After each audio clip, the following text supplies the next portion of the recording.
जय श्री कृष्णा। मैं कांक्षा। कैसे हैं आप सभी लोग। दोस्तों एक वाक्य है, एक प्रसंग है महाभारत का जो कि मुझे बेहद पसंद है, तो मैंने सोचा क्यों ना मैं आप लोगों से शेयर करूं।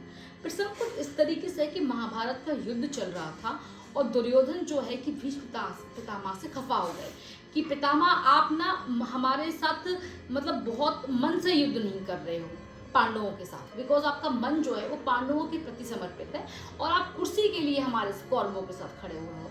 तो पितामह को उन्होंने बहुत अपशब्द कहे, भला बुरा कहा, जितनी बात दुर्योधन उनको कर सकता था गंदा बोला, उनको बहुत गंदा बोला।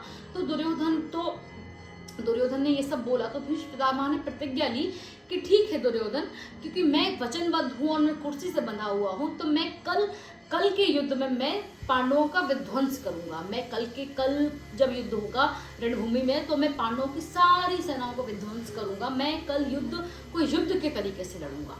ये प्रतिज्ञा लेते ही पितामह, रात्रि का वक्त था, पितामह बैठे हुए थे और श्री कृष्ण जानते थे कि अब कल क्या होगा। तो एक कवि लिखता है, कवि ने बहुत अच्छी पंक्तियां इस पर लिखी हुई हैं, मुझे बेहद पसंद है। तो कवि कुछ इस तरीके से लिखता है। श्री कृष्ण द्रौपदी को लेकर जाते हैं भीष्म पितामह के पास। खुद तो बाहर खड़े रहे, भीतर भेजा पांचाली को, यतिवर बाबा के चरणों में जाकर अपना मस्तक रख दो। और श्री कृष्ण जानते थे कि इस समय भीष्म पितामह क्या कर रहे होंगे। अर्धरात्रि की बेला में बाबा की लगी समाधि थी, मन हरि चरणों में रमता था, कहीं कोई ना आधी व्याधि थी। बाबा ने देखा चरणों में झुकती कोई सधवा नारी है, सधवापन को है दर्शाती, तन पे रंगी सारी है। और भीष्म पितामह इतना ही देख पाए कि कोई सुहागिन स्त्री, कोई सधवा स्त्री मेरे चरणों को प्रणाम कर रही है। आशीर्वाद निकला मुख से, सौभाग्यवती तू रहे बेटी, मेहंदी का सुरंग हाथों से तेरे कभी नहीं छूटे बेटी।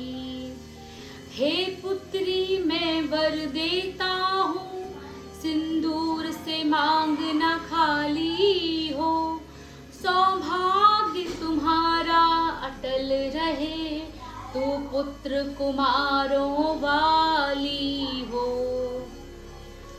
सुनकर द्रौपदी बोल उठी, बाबा ये क्या फरमाते हो, अब कह बैठे हो तो और कहो, तुम सत्यवती कहलाते हो।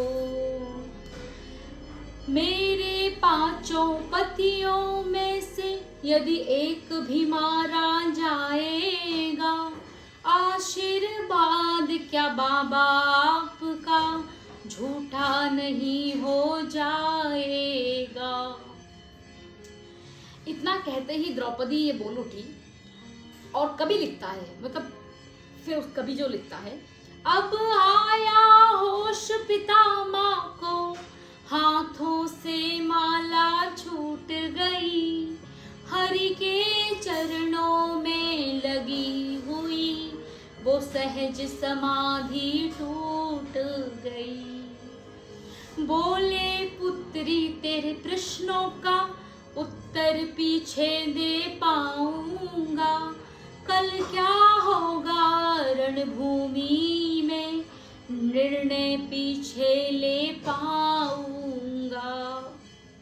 एक बात खटकती है मन में, आश्चर्यचकित है कर डाला, बोलो बेटी कहाँ छुपा इस समय यहाँ लाने वाला। बाबा ने कहा कि बेटी वो कहाँ छुपा है जो तुम्हें इस वक्त यहाँ लेकर आया है। होने को आया है पर अब तक नहीं गई चोरी, नित नई नीति रचता है, तेरी चोरी मेरी चोरी। आगे बढ़कर जब देखा तो ड्योढ़ी का रंग निराला था, पीतांबर का घूंघट ओढ़े वहाँ खड़ा बांसुरी वाला था।